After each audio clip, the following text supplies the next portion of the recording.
Kama nimehesabiwa haki kwa neema kwa njia ya imani, na neema ina guarantee baraka ya Bwana kupitia nguvu za Roho Mtakatifu kufanya kazi ya kunimilikisha, kunitajirisha na kuniwezesha kutiisha ama kutawala na kutiisha, then kwa kuwa ninayo neema, hakuna kitu chochote ambacho kinaweza kikazuia mimi nisiwe loaded, nisistawi, nisifanikiwe, isipokuwa haleluya, imani yako inafanya kazi. Kwa imani tufahamu ya kuwa ulimwengu uliumbwa kwa neno la Mungu.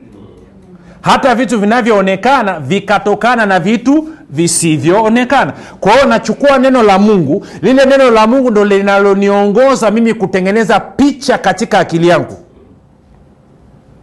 Alafu hizo picha nitaanza kuzizungumza, nikizizungumza ndio material ambayo Roho Mtakatifu anatumia kufanya uumbaji. Si ndio Mwanzo 1 Mungu akasema na iwe? Ina maana hilo wazo lilikuwa wapi? Ndani mwake. Na si ni waumbaji kama mko. Namna pekee, kitu pekee ambacho kimezuia baraka ya Bwana isifanye vitu vyake ni picha ulizonazo. Sasa tuende kwenye practical. Angalia Mwanzo 1:28 anavyosema. Mungu akawabarikia, Mungu akawaambia zaeni, mkaongezeke, mkaijaze nchi na kuitiisha. Nafasi imeisha sasa. Hivyo hivyo. Si ndio? Hapa watu wanapenda kweli. Haya, baraka.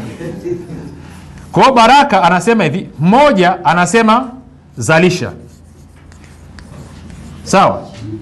Alafu 2 zidisha. Huo uzalishaji. Zidisha nini? Uzalishaji. Sawa? 3 anasemaje? Fill. Si ndio?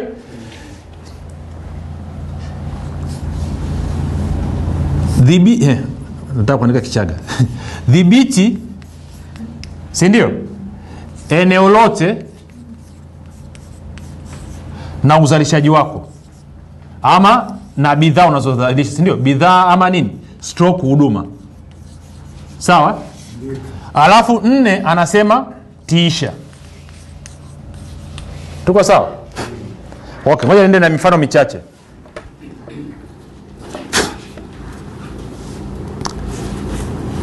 Wale waliotokea, kuna waliotokea kanda kaskazini hapa.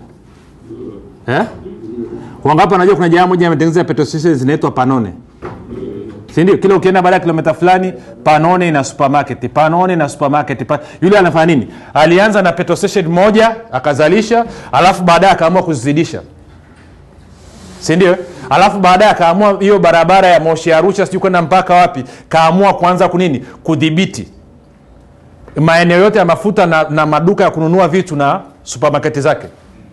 Si ndio? Kiasi kwamba mpaka kwenye akili zetu sasa hivi kichojaa kichwani nini? Panone.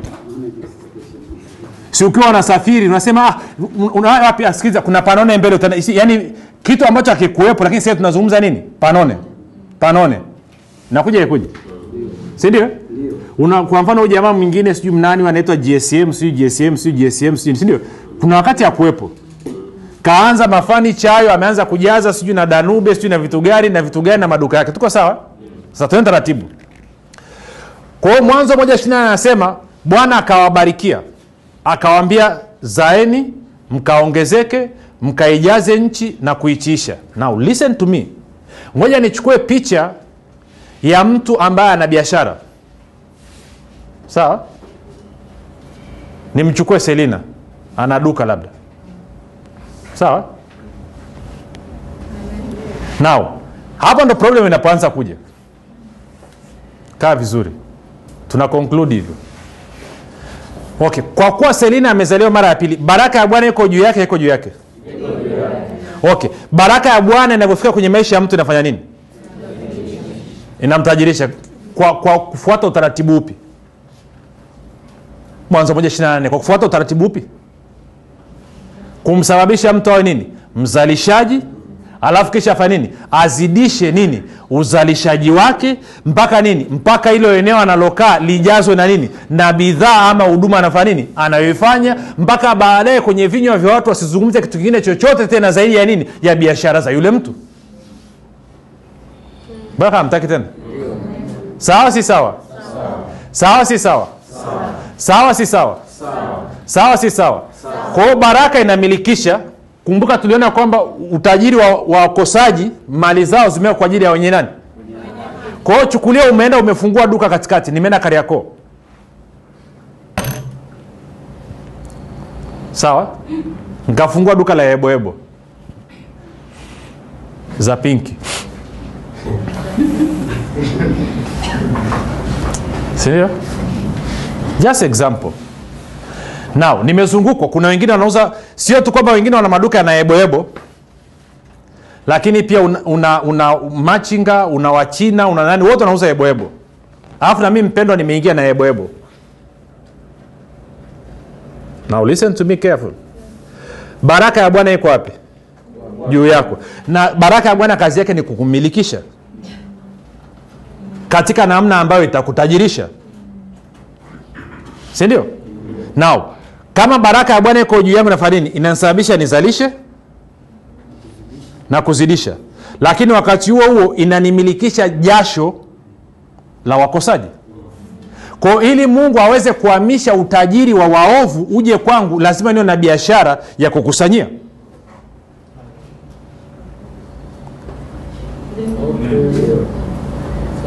Uwezo kukaa nyumbani kwako tumekenua baraka ya Bwana utajirisha, baraka ya Bwana utajirisha. Hiyo inatajirisha, hiyo.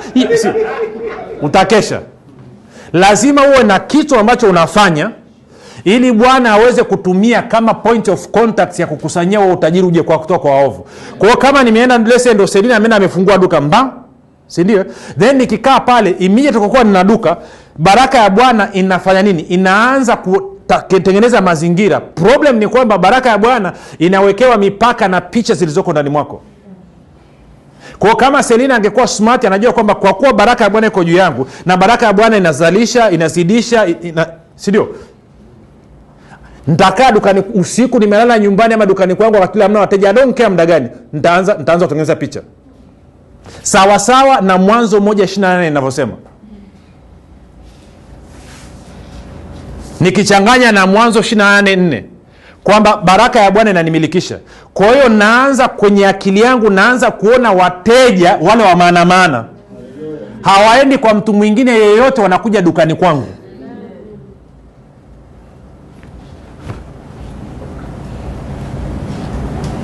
Inakuja. Sio waone, no, lazima ni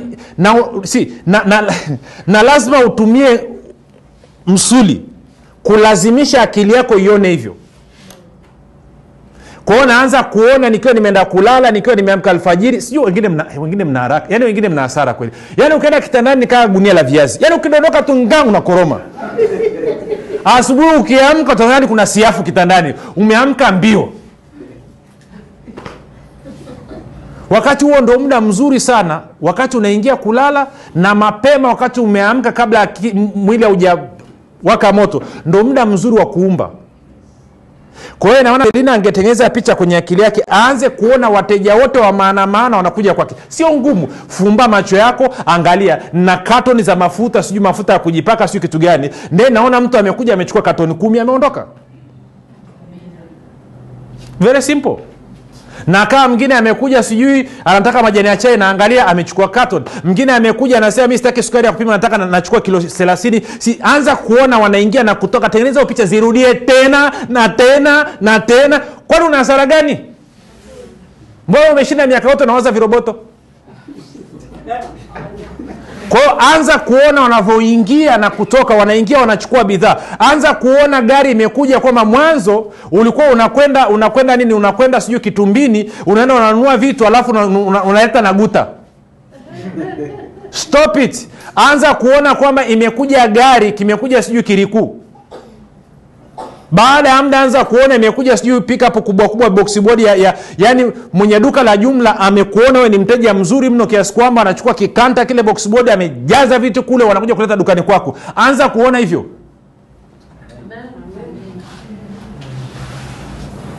Ndivyo baraka ya Bwana inafanya kazi na picha unazotengeneza wewe. Si unazotengenezewa, unazitengeneza. Si neno la Mungu linakuruhusu wewe kuota ndoto. Inasema kwamba baraka ikija juu yako utakuwa mzalishaji mzuri.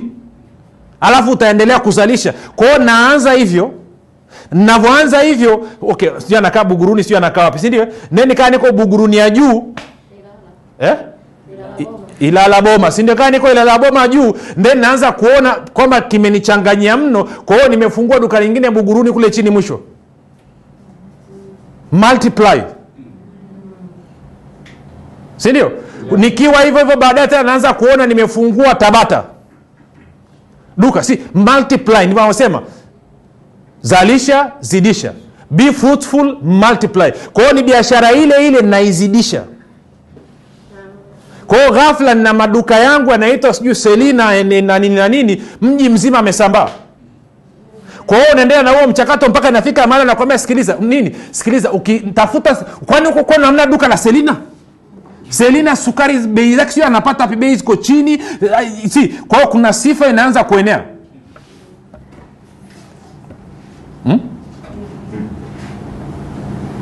Kama kuna wengine anakuambia ile petrol station usiingie pale, mafuta ghali sana.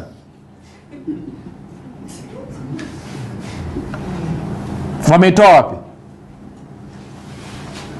Ni kwa sababu alikutana na mtu amechapika kama yeye, akamwambia petrol, bala kumwambia mafuta ile petrol station ni mazuri, ndio maana bei yao nayo iko ukitendelea. Wangapi wananyelewa? Inaanza kuja.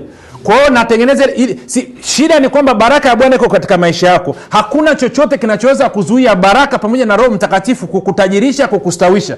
Problem ni kwamba picha ulizonazo ni wrong. Umepewa neno la Mungu, tumia lile neno la Mungu likuruhusu wewe uweze kuota. Ukifanya hivyo, then Roho Mtakatifu kwa ulaini kabisa na malaika, wale wateja wote wanaanza kuja kwako. Bala kusema nafunga katika jina la Yesu Kristo, lile duka na lilani na lile duka kule. Si ndio maana ufanikiwi. Ukilaani kule unalaani na la kwako.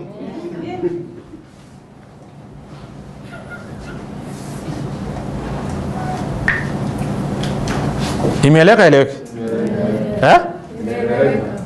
Na unavyoanza mwanzo ni tough. Akili yako inabisha, akili yako inakwambia hauzi, akili yako inakwambia hauna wateja, akili yako inakwambia kaa hapo hapo, endelea kutengeneza. Baada ya muda akili yako inaanza kukubali kwamba huo ndio ukweli, na ghafla mazungumzo yako nayo yanaanza kubadilika.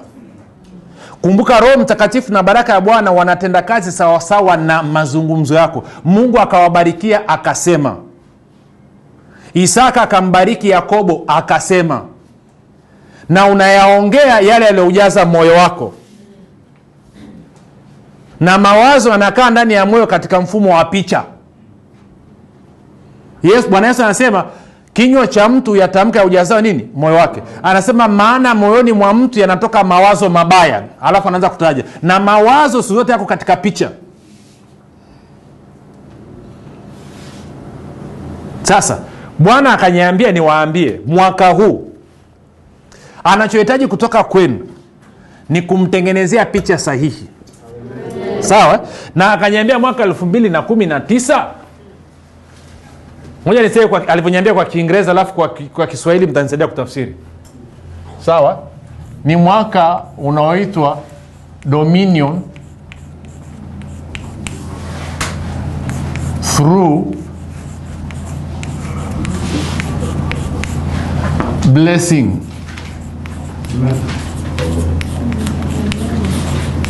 Kiswahili utiisho kupitia nini? Baraka. Si ndio? Utiisho kupitia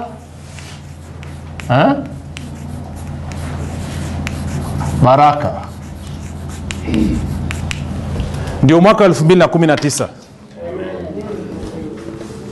Unachohitaji, anzisha biashara ama kazi yote unataka kuifanya, alafu anza kutengeneza picha unavyotaka biashara zako ziwe sawa sawa na Mwanzo 1:28. Baada ya hapo tamka hicho unachokiona kwenye akili yako. Bwana Yesu anasema kwamba Roho Mtakatifu kupitia baraka ya Abrahamu atatimiza. Very simple. Jua una neema, kwa hiyo hakuna kitu chochote kinachoweza kuzuia picha yako isitimie. Sasa tafadhali Usianze kunitengenezea picha hapo unajua ni rais wa Marekani.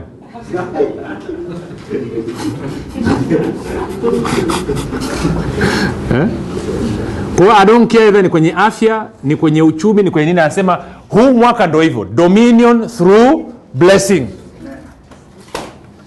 Yaani amejipanga, amejiandaa, ana kiu, ana shauku ya kuona wewe unatiisha kila eneo la maisha yako kupitia nini?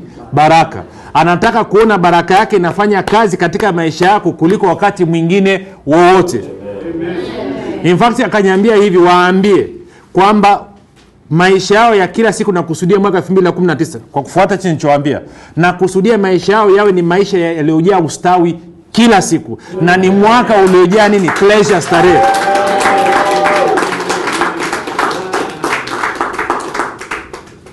Msaada anahitaji ni mdogo tu, picha ya kile unachokitaka, sio ngumu, unawaza kila siku.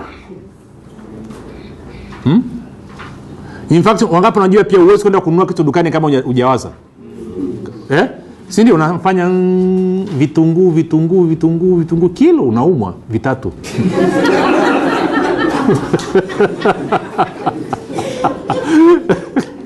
Si ndio? Ama wote tunapiga pia. Unajua kile hata kufanya vitu vigumu, hivi vitu sio vigumu, unatumia imagination kila siku.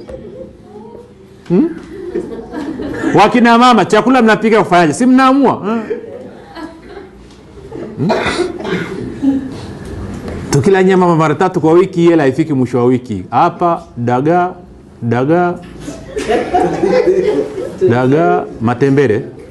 matembele sukuma wiki. Alafu nyama, wiki imeisha. Si wote tunatengeneza picha. Na Bwana Yesu ni mwaminifu kweli, anakupiga dagaa. Matembele. Ni mwaminifu, chochote unachomtengenezea ndicho anachokupa. Sukuma wiki anakupatia. Seriously. Ngoja nikwambie, kati ya uongo mkubwa ambao ibilisi ametumaliza nao ni kutudanganya kwamba sisi hatuna control. Kwamba control, udhibiti hauko ndani mwetu, udhibiti uko nje. Either mtegemea na shetani ameamkaje siku hiyo ama na Mungu ameamkaje siku hiyo. Mimi na habari njema kwako. Control, udhibiti uko ndani mwako. Wewe kama hujaamua, Mungu hana analoweza kulifanya wala shetani hana analoweza kulifanya. Kwa nini tunawahubiria watu injili? Ili wafanye maamuzi. Wakiamua kukubaliana na injili, Roho Mtakatifu anaingia kazini. Wakikataa, ibilisi anaendelea kushindilia moyo uwe mgumu. Ibilisi anaambia ukimwona urumagari kimbia. Kwa hiyo tunakupa watu wanakuhubiria uokoke. Ukiona jamaa wala anakuja unakula kona. Nini? Ngoja ukipita niambie. Kwa sababu wamekuhubiria utake kuokoka, na ibilisi anataka kuambia yule jamaa msumbufu sana. Ukikutana naye tena atakubana masaa matatu. Kwa hiyo una uwezo wa kutengeneza nini? Picha. Bwana anataka utiishe, udhibiti kupitia nini? Baraka. Usikubali. Huu ndio mwaka wako. Amen. Mwaka wako. Imeeleweka? Mwaka wa nini huu? Utiishe kupitia nini? Yao ndakao ujikumbushe.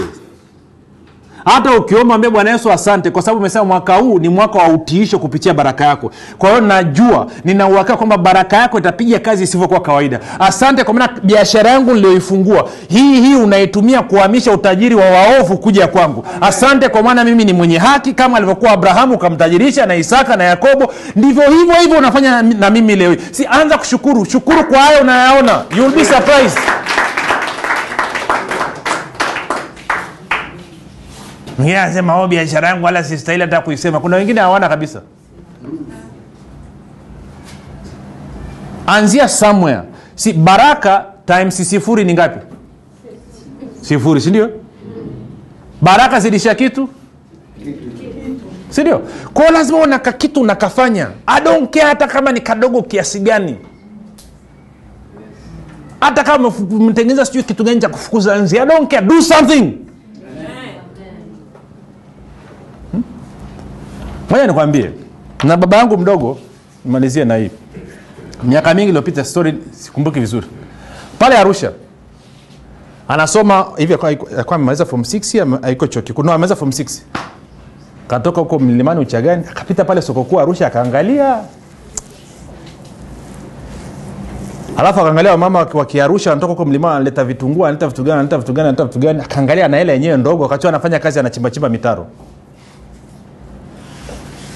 Kwa akatafuta kigunia. Muda wa jioni ule akanunua vitunguu vichache kwa mama yao, alafu akavipanga chini. Wakapita watu wakaanza kununua. Vitunguu siko vya 300 zamani, sio hela nyingi wala. Kibarua kuchimba mtaro ngapa wenyewe apate hela nyingi. Anapolala hapa alikuwa anakaa wanaita wapi? Matejo. Kwa hiyo unajua Arusha. Wengine wanacheka sababu wanajua Matejo ilivyo. Kwa kwenye chumba cha udongo kwa analala chini hata godoro ana. Kwa akaanzaga pale kila akimaliza kuchimba huko mitaro na nini anawahi pale wakina mama wanakuja na visado na nini ananunua vitunguu vile anavipanga mafungu anajua mwenyewe anapiga hesabu akaanza kuuza. Guess what? Baada ya miezi 3 kafaita mtaza kamtaji kake akapata sokoni kule unajua lile soko la Arusha lile. Kapata kile nini kinaitwa nini? Kizimba kistendi kinaitwa nini? Meza. Kapata meza akaanza kupanga pale. Kaanza kuuza na nazi, kaanza kuuza na nyanya, kaanza. Lakini alipoanza alianzia hivyo. Kwa hiyo mpaka anaenda chuo kikuu tayari ameshaajiri na mtu akumsaidia kusimamia pale. Ndio imemsaidia ada, imemsaidia nini, amesoma mpaka amemaliza kaenda na masters, mpaka by the time anakuja kustaafu kazi ni katibu tawala wa mkoa. Na biashara bado anafanya mpaka kesho. Do something. So unajua ngine mna complicate, unajua mimi nimesoma mpaka form 7. Kwa hiyo hii siwezi kufanya. Okay, endelea. Anzia somewhere. Unajua vitu sio vigumu. Mimi nilikulia Monduli ngapi aje unaitwa Maviro. Maviro. Haujajui? Matunda ya porini. Ya kijani afungwa ndani yana mbegu hivi alafu kama chachu sio chachu, tamu sio tamu sisi. Si? Na mapera na nini. Kwa na rafiki yangu analeta mapera toka huko na nini anauza. Alafu kiangalia marehemu Sento Allen. Kaambia Allen ni acha kusaidia kuzonoza shingapi sana anauza sumni. Sumni zile dili. Kaambia hamna shida. Kwa hiyo wote tukapiga hesabu. Unajua niuza shilingi ngapi? Mimi nikaanza kuuza shilingi 1.5. Kwa hiyo nikauza yote yakaisha. Sasa ikafika kwenye kumrudishia hesabu. Na hela. Kwa hiyo nikamhesabia sumni zake akachukua shilingi. Mbona alilia mpaka tukaenda kwa mwalimu? Tuyaache.